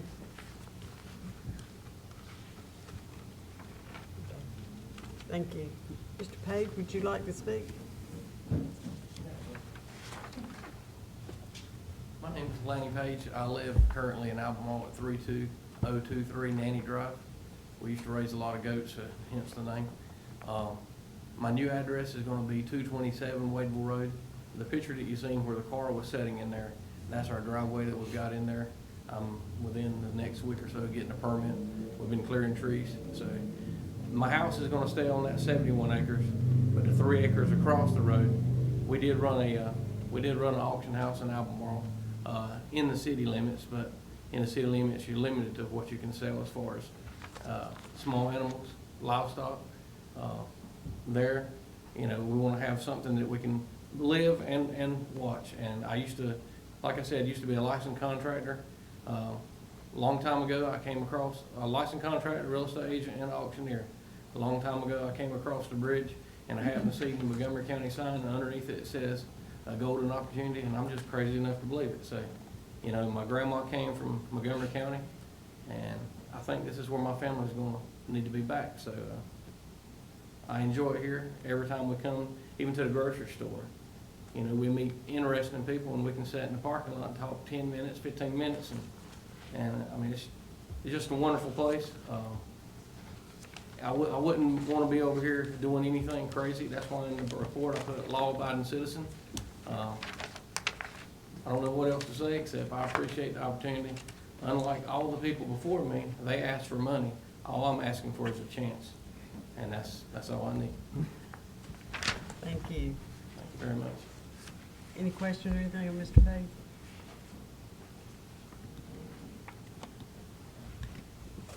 Okay, if not, then I think the first thing we have to do is the consistency statement motion, right? Correct, yes. Okay, do I have Ask for any other public comment. any public comments? I would like to say one more thing. I did have Edwards Lumber Company Where our property is, Jordan Lumber owns everything to the left, Edward Lumber owns everything to the right. Edwards called me today, asked me what my intentions were. A guy named Jimmy with him called me. He's in land management. I told him exactly what I want to do, have the house, same as y'all have the house across the road. He said, we're happy, we're thankful, our business is growing trees, so he was happy with that. Bill Brady is the man that lives to the west of us. He would actually be here tonight, and he was going to stand up against it because he wants to buy the property for his road frontage. But yesterday, he got hit in the head with a tree, so if y'all would make a prayer for him tonight. I mean, I know he would stand up against it, and it's only because he wanted it somewhere else. He was like, you don't need this in front. I like to keep my private self, but just say a prayer for him anyway. Okay. Anyone else? Okay, if not, I have a motion to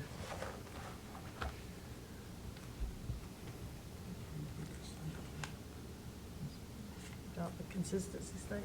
Yeah. Madam Chair, I make a motion that this is consistent with the Montgomery County future land use plan. A motion by Commissioner Histon. Do I have a second? I'll second it. Second by Commissioner Mack. All in favor? Aye. Any opposed? Motion approved. To adopt the consistency statement. Yeah, we need a motion to approve the rezoning from residential to industrial. I move to approve the rezoning request from residential to industrial. A motion from Commissioner Matheny. Do I have a second? Second. Second by Commissioner Henson. All in favor? Aye. Any opposed? Motion to rezone approved. Thank you, Mr. Gayhagen. Next on our agenda is County Manager's Report. Mr. Woodard. Chairman, thank you. These are certainly busy times. We're getting ready to start the budget process. The mayor's here, as the town of Troy is doing the same.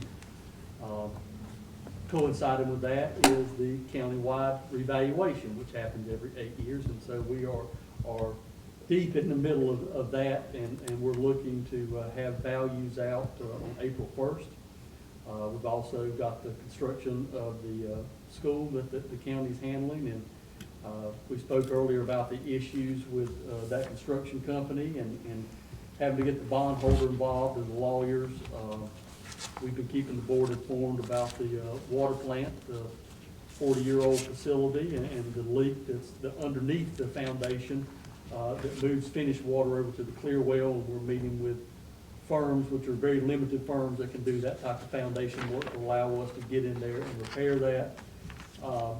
As always, we are dealing with slim staff, and in some cases, key positions that we've not had any applicants for 6 months or longer. Certainly busy times, and now with the coronavirus, that certainly is impacting us. We discussed with the mayor some of the steps that we're doing to try to ensure that the services we provide to the residents is those key services of protective services and water and 911 and emergency services, EMS, that those things keep rolling. But it will have an impact on this board. You are still required by law to meet once a month. If we start receiving cases and the board will have to meet. One of the items on my agenda tonight is the refinancing for the high schools. And so we will try not to conduct any business. If it's bad and it's unsafe for the board to meet, we will try to publish an agenda that has 2 action items: call to order, recess. And we will need 3 commissioners to come in to take that action. But we won't do any county business. But this coming April 21st, we will have to hold that public hearing for the financing. So we will have to move forward with that meeting. We cannot restrict the public from coming in. And so we want to keep them safe. Financing is something that is of interest to the public. And so there's people that may want to come. So it's a difficult balancing act of trying to keep people safe You don't want to conduct any business in a time of crisis, but we are under an obligation and a time restraint for that high school. Fortunately for this one, it doesn't, it's not any new financing, and it saves the county over $500,000. So I think there won't be any opposition to that, but I'll keep you posted moving forward. And obviously, I'll be in contact with the commissioners and the chairman about declaring a state of emergency when we start having, if we have confirmed cases. And so definitely a very busy time and a very concerning time, but again, staff and I are trying to keep those services going to the public. A lot of items on the county commissioners, county managers report tonight. Andrew mentioned the first two, is that the towns are required by statute to develop comprehensive land use plans, and so they are wanting the county board of commissioners, as required, to appoint ETJ members to their planning boards they're developing. Now, typically, the board of commissioners goes through a process where we run an ad in the Montgomery Herald, and anybody that's eligible can submit an application to the county, and then the board gets to choose the persons for that position. Recognizing that the towns are under a time restraint here, we've worked out a deal that we would let them go out and kind of cherry pick the ETJ members for the first year. And so these appointments to the BISCO ETJ board and to the Troy Planning Board are one-year appointments. And in that time, the towns in the county will put the application out for all eligible applicants, and that you'll reappoint. Doesn't mean you can't appoint these same persons a year from now, but we want it to be transparent. And so the first appointment to the BISCO Planning Board ETJ is Ryan Leach of 183 Alder Branch Drive in Bisco, and Sabrina Conrad of 126 Butler Coggins Drive in Bisco. So the pleasure of the board to accept those two appointments. Move to approve the appointment of those two individuals to the Bisco Planning Board. I'll second that. Move to approve by Commissioner Matheny, second by Commissioner Crisco. All in favor? Aye. Aye. Any opposed? Approved. The next appointments to the Troy Planning Board, ETJ, Melanie Green, 147 Freeman Electric Road, Troy, Margot Gaddy, 208 Substation Road, Troy, and Vicki Ingold, 541 Dairy Road, Troy. Pleasure of the board to accept those appointments. I'll make that motion, we accept. Second. Motion by Commissioner Crisco, second by Commissioner Henson. All in favor? Aye. Any opposed? Motion approved. The next item is an action item, and I apologize for there being three motions here, but we kind of have to go through the legal process with financing. I think I've explained why we're having to extend the short-term financing for the school construction. Roughly $68 million is what we borrowed from the USDA, or going to borrow. That's what we borrowed on the short-term bonds. That's what we're borrowing here. So it's the same financing. It's just giving us more time, and again, at a lower interest rate. And so the first motion would be to approve the notice to the current bondholders that we are going to pay them off and close with PNC Bank for the same amount of financing on May 7th, 2020. Pleasure of the board. Move to approve the notice to bondholders. Second. A motion by Commissioner Matheny to approve the notice to bondholders, second by Commissioner Mack. All in favor? Aye. Any opposed? Motion approved.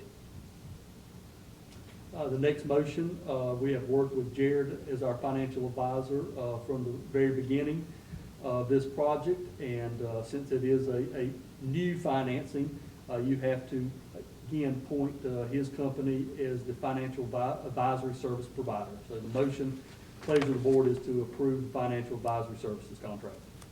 Motion to approve financial advisory services. Second.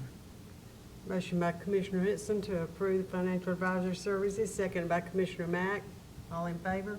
Aye. Any opposed? Motion approved. As with any financing, the county has to get the approval of the local government commission in Raleigh. And so the board has to approve a resolution to propose installment financing in order to get before the LGC. And so you have in your packet that resolution. Pleasure of the board to approve the resolution for proposed installment financing. Move to approve the resolution of proposed installment financing. Second. Commissioner Matheny made a motion to approve the resolution of proposed installment finance, seconded by Commissioner Mack. All in favor? Aye. Opposed? Motion approved. The last item there does not need action. It's just general information. Paul Jacobson, Sam Anderson is our bond counsel attorney, and CD and I were required to sign the engagement letter with him. And just for full public disclosure, we had the clerk to include that in the packet. The second action item is a second reading of the revision to the municipal solid waste landfill franchise ordinance.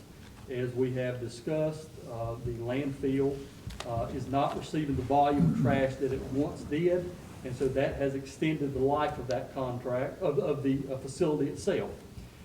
In order to get their air quality permits, the state is now requiring them to have a franchise license that lines up with the expected life of the facility. And so it was set to cap out and be full in 2026, but now there's additional 31 years. And so the motion is to amend the solid waste landfill franchise ordinance to line up with the life of site.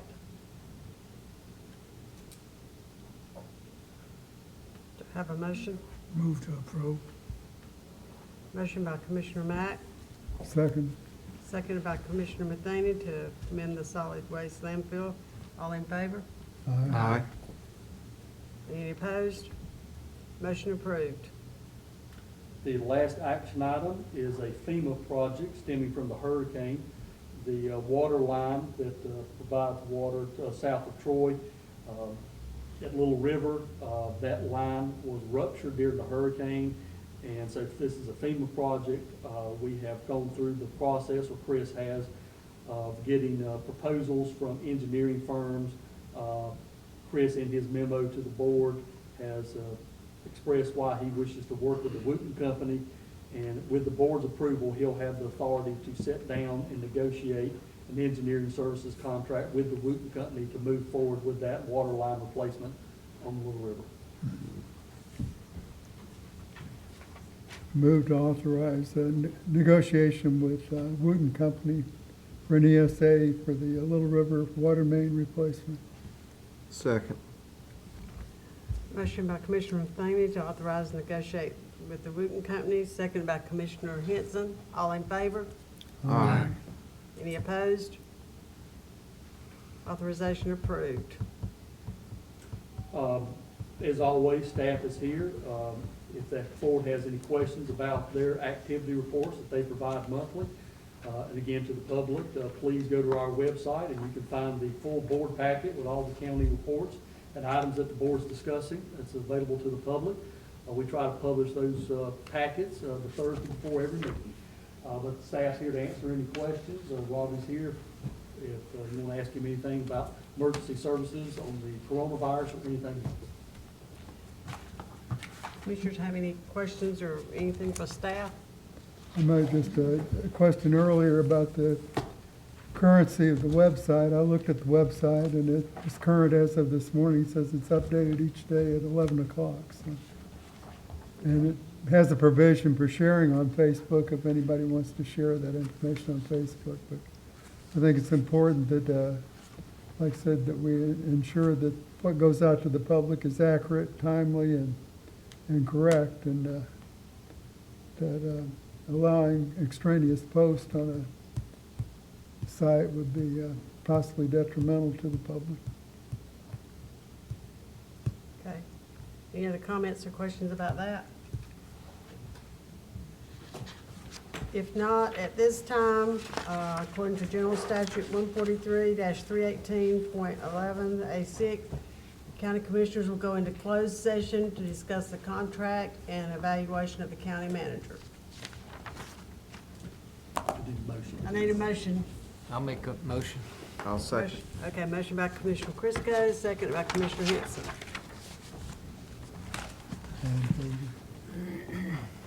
All approved? All in favor? All in favor? Aye. Aye. We'll help you out there. Aye.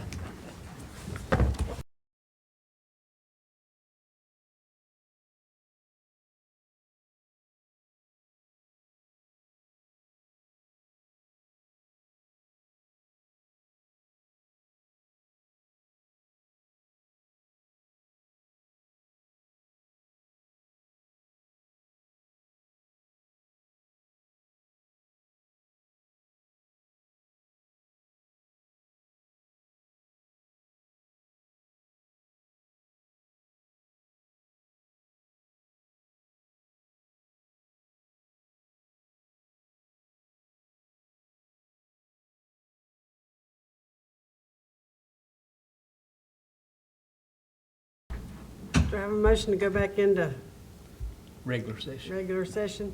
So moved. Second. Motion by Commissioner Mack and second by Commissioner Matheny to go back into regular session. All in favor? All in favor? Aye. Opposed? Aye. Oh, you talking about to go into? Regular session. We're going back in You regular wanna go back session. in Well, regular I thought session? you done that. I thought Mac had No, we- said. We didn't vote that. We voted then to go back into regular session. All right, we back in regular session then. Okay. Well, I'm an aye for that. Yeah. Okay. And we met and discussed the county manager's evaluation and also the employment contract. And so now we need a motion to, To accept the contract. to accept the contract, And, employment contract for the county manager. I'll move to approve the contract as presented in our closed session with the county manager. I would second. I have a motion from Commissioner Matheny, a second from Commissioner Mack to accept the contract. All in favor? Aye. Aye. All opposed? Aye. Do I have to repeat that? You just say three. See, it We have passes. 3 Passes.